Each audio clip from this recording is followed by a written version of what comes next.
আসসালামু আলাইকুম। সবাইকে ওয়েলকাম করছি ক্রিপ্টোকারেন্সির আজকের মার্কেট আপডেট ভিডিওতে। আপনারা হয়তোবা বিভিন্ন সময় একটা কনসেপ্ট শুনতে পেয়েছেন। কনসেপ্টটি হলো hold is gold. Yes, that's right, hold is gold. তবে সেইটা আপনাদের সমস্ত কয়েনের ক্ষেত্রে নয়। এমন কিছু কয়েন আছে হোল্ড ইজ গোল্ড কনসেপ্টটি তাদের ক্ষেত্রে ভালোভাবে খাটবে। তবে ম্যাক্সিমাম কয়েনই হোল্ড ইজ গোল্ড নয়। Maximum coin hold is bamboo, right? তো আজকে আমরা ওই সমস্ত অ্যাসেটগুলোতে দেখার চেষ্টা করব যেগুলো আসলেই হোল্ড ইজ গোল্ড, এবং সাথে ওই সমস্ত কয়েন নিয়েও আমরা আলোচনা করব যেগুলো হোল্ড ইজ ব্যাম্বো প্লাস। আজকে আমরা মার্কেটের আপডেট দিব। তো ভিডিও শুরু করার আগে একটি ডিসক্লেমার, এই ভিডিওটি শুধুমাত্র একটি এডুকেশনাল ভিডিও। যারা স্টিল আমাদের টেলিগ্রাম চ্যানেলটিতে জয়েন করেননি তারা ভিডিওর ডিসক্রিপশন বক্সে আমাদের টেলিগ্রাম চ্যানেলের লিঙ্ক পেয়ে যাবেন। অবশ্যই আমাদের টেলিগ্রাম চ্যানেলটিতে জয়েন করবেন, কারণ মার্কেটের ইনস্ট্যান্ট যত আপডেটগুলো আছে, ফান্ডামেন্টাল নিউজগুলো উঠে আসে, সমস্ত কিছুই কিন্তু আমরা আমাদের টেলিগ্রাম চ্যানেলটিতে শেয়ার করে থাকি। সুতরাং টেলিগ্রাম চ্যানেলটি ইম্পর্টেন্ট, অবশ্যই টেলিগ্রাম চ্যানেলটিতে জয়েন থাকবেন। এবং এই ভিডিওটি শুধুমাত্র একটি এডুকেশনাল ভিডিও, কোনো ফাইন্যান্সিয়াল অ্যাডভাইস নয়। তো প্রথমে মার্কেটের কিছু একটা আমরা আপডেট দিয়ে দেই, কারণ মার্কেট আসলে বিষয়টা খুবই জরুরি। অনেকে টেনশনে রয়েছেন, মার্কেট কিন্তু মোটামুটি ড্রপ করা আরম্ভ করেছে। তো মার্কেট বেশ কিছুদিন ধরে বড় ধরনের মুভমেন্ট মার্কেটে আমরা দেখতে পাচ্ছি না। মার্কেট টোটালি একটা জোনের মধ্যে, একটা জায়গার মধ্যে আটকে আছে। তো রেড কার্টে যারা ভেবেছিল মার্কেট বিগ পাম্প করবে, তাদের আমি আগে থেকেই বলে দেওয়ার চেষ্টা করেছিলাম যে এরকম কিছু হবে না। উল্টো আমাদের আরো সাবধানে থাকতে হবে। তো রেড কাটের পর যেন মনে হচ্ছে মার্কেটে আরো বেশি উইক হয়ে গিয়েছে মার্কেট। ঠিক আছে? যাই হোক, টেকনিক্যালি এখন আমরা কিভাবে ডিল করতে পারি। তো এখন আমরা মার্কেটে সামান্য কিছু টেকনিক্যাল অ্যানালাইসিস করার চেষ্টা করব। তো দেখুন, মার্কেট অলরেডি আমাদের একটা ইম্পোর্টেন্ট লেভেল থেকে বারবার রিজেক্ট হচ্ছে। তো ইম্পোর্টেন্ট কি সেই ইম্পোর্টেন্ট লেভেলটা? তো আমাদের ডেইলি টাইম ফ্রেমের প্রিমিয়াম জোন। ডেইলি টাইম ফ্রেমের প্রিমিয়াম জোন থেকে মার্কেট কিন্তু বারবার আমাদের রিজেক্ট খাচ্ছে। যদি একটু ডিপলি দেখানোর চেষ্টা করি, সুইং হাই থেকে সুইং লো পর্যন্ত ফিব ধরবেন। ডেইলি টাইম ফ্রেমের আমাদের একটা ইম্পোর্টেন্ট লেভেল। এটা আমাদের প্রিমিয়াম লেভেল। এর উপরে সমস্তটাই আমাদের প্রিমিয়াম লেভেল। তো আমরা দেখতে পাচ্ছি প্রিমিয়াম লেভেল থেকে বারবার মার্কেট রিজেক্ট করছে। এখন আমাদের উইকলি টাইম ফ্রেমের যেটা ইম্পোর্টেন্ট লেভেল রয়েছে সেটাকে কোনদিনও ভিজিট করবে না, যদি না আমাদের ডেইলি টাইম ফ্রেমের এই প্রিমিয়াম জোনটাকে ব্রেক দিয়ে উপরের দিকে উঠতে পারে। ঠিক আছে? তো মার্কেট এখন সাইডওয়েজ রয়েছে। এখন উপরের দিকে যেতে হলে মার্কেটের অবশ্যই লিকুইডিটি প্রয়োজন। তো এখন আমরা মার্কেটের ইম্পোর্টেন্ট লিকুইডিটি জোনগুলো মার্ক আউট করার চেষ্টা করব। প্রথমে একটা জোন অলরেডি আমাদের মার্ক করা রয়েছে, জোনটা আরেকটু নিচে হবে। এটা আমাদের ইন্টারনাল সেল সাইড লিকুইডিটি। তো দেখুন, একদম যদি আমি পরিষ্কারভাবে দেখানোর চেষ্টা করি, সো দেখতে পাচ্ছেন এইটা আমাদের ছিল মোটামুটি একটা ৪ ঘন্টার টাইম ফ্রেমের যে ট্রেন্ডটা ছিল, সেই ট্রেন্ডের একটা লিকুইডিটি জোন। সেটা ছিল আমাদের major buy side liquidity as a ৪ ঘন্টার টাইম ফ্রেমে। সেম ভাবে আমাদের নিচের দিকে যদি লক্ষ্য করেন, এইটা ছিল আমাদের একটা সেল সাইড লিকুইডিটি। তো সেল সাইডটা লিকুইডিটিটা সুন্দর করে গ্র্যাব করে প্রাইস কিন্তু উপরের দিকে এগেইন আমাদের যে ফ্রেশ বাই সাইড লিকুইডিটি যেটা ছিল সেটাকে কিন্তু গ্র্যাব করে মার্কেট এগেইন কিন্তু এটা ম্যানিপুলেশন ছিল। এটা ধরার কোনো প্রয়োজন নেই। মার্কেট কিন্তু নিচের দিকে আসছে। তো এখন আমাদের প্রাইস টার্গেট কিন্তু এই যে এখান থেকে কিছুটা রিঅ্যাক্ট আসতে পারে। লাইক এটা আমাদের ইন্টারনাল সেল সাইড। নিচের দিকে এইখান থেকে যদি কোনো রিঅ্যাক্ট আসে লাইক $৮৭,০০০ থেকে, যদি কোনো রিঅ্যাক্ট আসে লাইক এই যেরকম উইক দেয়, সেক্ষেত্রে পরিষ্কারভাবে মার্কেট কিন্তু পরবর্তীতে আমাদের উপরের দিকে ভিজিট করার সম্ভাবনা সবচাইতে বেশি রয়েছে। আর যদি আমাদের যে সেল সাইডটা রয়েছে ৪ ঘন্টার টাইম ফ্রেমে, এটাকে যদি রেসপেক্ট না করে ক্যান্ডেল নিচের দিকে ক্লোজ দেয় কোনোভাবে, সেই ক্ষেত্রে কিন্তু আমাদের উইকলি টাইম ফ্রেমের ডিমান্ড জোন যেটা রয়েছে সেদিকে কিন্তু এগেইন আমাদের লক্ষ্য রাখতে হবে। সাথে আমাদের উইকলি টাইম ফ্রেমের 100 মুভিং এভারেজ সেটাকে কিন্তু রেসপেক্ট করার সম্ভাবনা রয়েছে, যেটা রয়েছে অলমোস্ট $৮৪,০০০ আশপাশের। দিন যত যাবে এটা কিন্তু আরো কিছুটা নিচে আসার চেষ্টা করবে। তো লক্ষ্য রাখবেন আমাদের শর্টার টাইম ফ্রেমে অ্যাকচুয়ালি স্ট্রাকচার কি বলছে, শর্টার টাইম ফ্রেমে আমাদের প্রাইস অ্যাকশন কি বলছে। সুতরাং প্ল্যান এটা এখন রয়েছে ৪ ঘন্টার টাইম ফ্রেমে আমাদের বক্স থেরাপি এপ্লাই করবেন। কিভাবে? উপর থেকে লিকুইডিটি সুইপ, নিচের দিকে ভিজিট করবে প্রাইস। যখন আবার দেখেন এখান থেকে লিকুইডিটি সুইপ হয়, যদি উইক মারে, যে এই সমস্ত ক্যান্ডেলের মতো যদি উইক মারে, সেক্ষেত্রে কিন্তু এগেইন আস্তে উপরের দিকে যেতে হবে।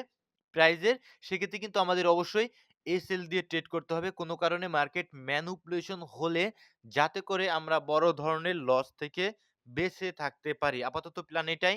আমি প্ল্যান গতকালকে জানিয়ে দেওয়ার চেষ্টা করেছিলাম আমাদের টেলিগ্রাম চ্যানেলটিতে যে আপাতত রেঞ্জ থেরাপি। ওকে? সুতরাং যারা স্টিল আমাদের টেলিগ্রাম চ্যানেলটিতে জয়েন করেননি, ভিডিও ডিসক্রিপশন বক্সে আমাদের টেলিগ্রাম চ্যানেলের লিংক দেওয়া থাকবে। অবশ্যই আমাদের টেলিগ্রাম চ্যানেলটিতে জয়েন করে নিবেন। ডেইলির খুবই ইম্পোর্টেন্ট লেভেল থেকে আমাদের প্রাইস বারবার রিজেক্ট হচ্ছে। প্রাইস কিন্তু যদি ডেইলি ট্রেন্ড কন্টিনিউ করতে থাকে, সেক্ষেত্রে কিন্তু প্রাইস ড্রপ করার চান্স আমি দেখতে পাচ্ছি। আর শর্টার টাইম ফ্রেমে মোটামুটি আমাদের যে সেল সাইড রয়েছে, মেজর সেল সাইড, এই সেল সাইডটাকে কিন্তু আমাদের খেয়াল রাখতে হবে, ঠিক আছে? খেয়াল রাখতে হবে কোনো কারণে যদি উইক দেয়, সেই ক্ষেত্রে হয়তোবা আমাদের জন্য এগেইন প্রাইস উপরের দিকে ভিজিট করার একটা সম্ভাবনা রয়েছে। যদি আরো কিছুটা এনালাইসিস করি আমাদের আ দেখুন আমাদের যে এখানে একটা রিজেকশন ব্লক ছিল। তো এজ এ সাপ্লাই জোন আমি গত ভিডিওতে সম্ভবত মার্ক করেছিলাম এই সাপ্লাই জোনটা দেখুন একদম ড্র করা রয়েছে। তো সাপ্লাই জোন থেকে রিঅ্যাক্ট এসেছিল।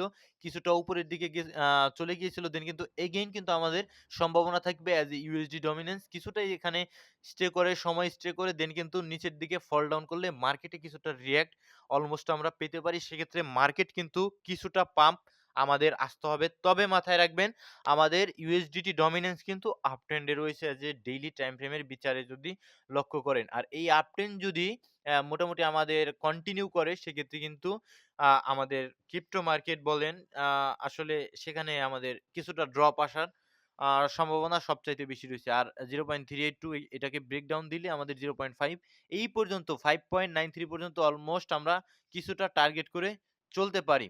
যদি আমরা বিটকয়েন ডমিন্যান্স এ আসি, আ ডমিন্যান্স ডেইলিতে এই যে দেখুন ভাই, মোটামুটি আপ ট্রেন্ড কন্টিনিউ করছে শর্টার টাইম ফ্রেমে। স্ট্রাকচার শিফটিং দিয়েছিল গতকালের ভিডিওতে। আমাদের ড্র করা ছিল এই যে এখানে আমাদের একটা স্ট্রাকচার শিফটিং পেয়েছি আমরা এজ এ বিটকয়েন ডমিন্যান্স এ। এখন বা এইখান থেকে যদি আমাদের বিটকয়েন ডমিন্যান্স আপ ট্রেন্ড এর স্ট্রাকচার করে সেক্ষেত্রে কিন্তু প্রবলেমের হয়ে যাবে। যদিও আমাদের এখানে মেজর সাপ্লাই জোন রয়েছে। এখানে যদি কোনোভাবে ডমিন্যান্স প্রবেশ করে সেক্ষেত্রে প্রাইস ড্রপ করার চান্সই বেশি থাকবে। ইটিএফ থেকে আমরা দেখতে পাচ্ছি মোটামুটি এটা ইথেরিয়াম ইথেরিয়ামের ডাটা যদি দেখি কিছুটা আউটফ্লো হয়েছে গতকাল অ্যান্ড বিটকয়েনও সম্ভবত কিছুটা আউটফ্লো হওয়ার বিটকয়েন কিছুটা ইনফ্লো হয়েছে। তো এটা বোঝা যাচ্ছে না অ্যাকচুয়ালি স্মার্ট মানি কি করার চেষ্টা করছে, তারা বাই করবে না সেল করবে তারা আসলে ডিসিশন নিচ্ছে না।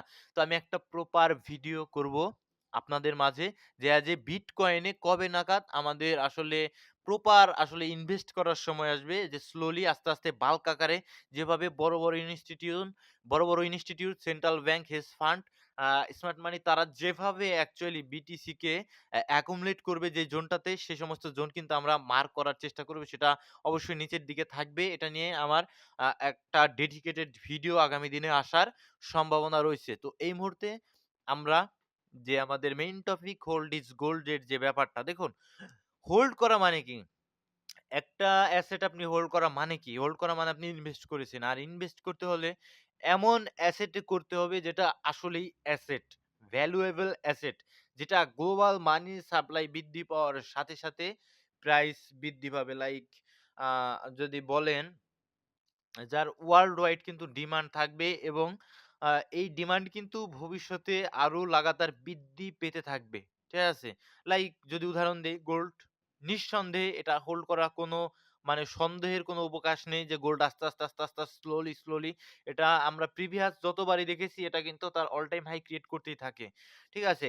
সাময়িক কারেকশন নিলেও কিন্তু গোল্ড অ্যাকচুয়ালি উপরের দিকে যেতে থাকে। ঠিক আছে? ২ নম্বরে সিলভার অন্যতম ভালো একটা অ্যাসেট ইনভেস্ট করার মতো কোনো ফাইন্যান্সিয়াল অ্যাডভাইস নয়। ভিডিওটি শুধুমাত্র একটি এডুকেশনাল ভিডিও। লাইক কপার রয়েছে, বিটকয়েন, অয়েল রয়েছে, ইথেরিয়াম, সল রয়েছে, আমাদের XRP, BNB ইত্যাদি। তো ক্রিপ্টো প্ল্যাটফর্ম যদি গ্রো করে সেক্ষেত্রে বিটকয়েন, ইথেরিয়াম, সল, XRP, BNB, ADA, সুই এগুলো গ্রো করতে কিন্তু বাধ্য। তো হোল্ড ইজ গোল্ড বললে এগুলোকে মোটামুটি আমরা বলতে পারি। ঠিক আছে?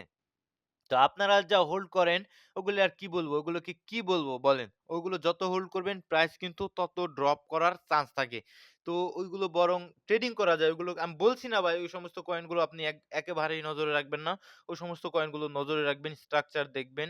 আ আ ট্রেন্ড দেখবেন, ভলিউম দেখবেন, স্ট্রাকচার দেখবেন, এসএল দিয়ে ট্রেড করা যেতে পারে। ফ্লাকচুয়েশন বেশি থাকে, যেগুলোর মার্কেট ক্যাপ কিছুটা কম থাকে। বাট ওই সমস্ত কিন্তু হোল্ড করা অসম্ভব।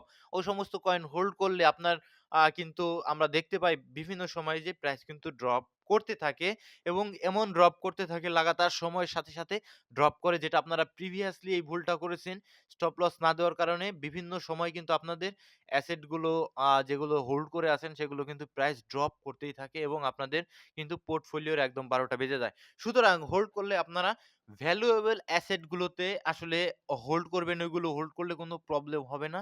তাছাড়া আপনারা যদি অল্টস কয়েন গুলো মেক্সিমামই আপনার পোর্টফোলিওতে ধরে রাখেন, সেই ক্ষেত্রে বিপদের কারণ হয়ে যেতে পারে। অল্টস কয়েন ধরে রাখার জিনিস নয়। প্রফিট হবে বের হয়ে যাবেন, প্রফিট হবে বের হয়ে যাবেন। এমন অনেক প্রিয় ভাই রয়েছে আমার, যারা আসলে হোল্ড করেছিল, যারা প্রফিট পেয়েছিল, বাট প্রফিটটা বুক না করার কারণে স্টিল কিন্তু প্রচুর লসের মধ্যে রয়েছে। সুতরাং এই ভুলটা আর করবেন না। যদি অলস কয়েনে প্রফিট হয়, বুক করে বের হয়ে আসবেন। অলস কয়েন হোল্ড করার মতো কয়েন নয়। উপরের সারির যে সমস্ত ভালো কয়েন রয়েছে, এগুলো ক্রিপ্টো যদি গ্রো করে, এই সমস্ত কয়েনগুলো ভালো রকমের গ্রোথ দেখাতে পারে। তাছাড়া মেক্সিমাম অলস কয়েন যেগুলো সময়ের সাথে, সাথে ডিমান্ড কিন্তু আরো কমে যাওয়ার সম্ভাবনা রয়েছে। মার্কেটে যত কয়েন আসবে, ডিমান্ড কিন্তু এদের কমতে থাকবে। তো ভালো থাকবেন, সুস্থ থাকবেন। আজকের ভিডিওটি এই পর্যন্তই। যারা স্টিল আমাদের টেলিগ্রাম চ্যানেলটিতে জয়েন করেননি, ভিডিওর ডিসক্রিপশন বক্সে টেলিগ্রাম চ্যানেলের লিংক পেয়ে যাবেন। আর রেগুলার কয়েকদিন ভিডিও হয়তোবা রেগুলার আসার সম্ভাবনা খুবই কম। কারণ কিছুটা আ ব্যস্ত আমি কয়েকদিন, যে কারণে রেগুলার ভিডিও দিতে পারছি না। গতকাল আপনাদের মাঝে ভিডিও দিতে পারিনি। তো সাথে থাকবেন, চ্যানেলটি সাবস্ক্রাইব করবেন অবশ্যই, টেলিগ্রাম চ্যানেলটিতে জয়েন থাকবেন। আসসালামু আলাইকুম রাহমাতুল্লাহি ওয়া বারাকাতুহু।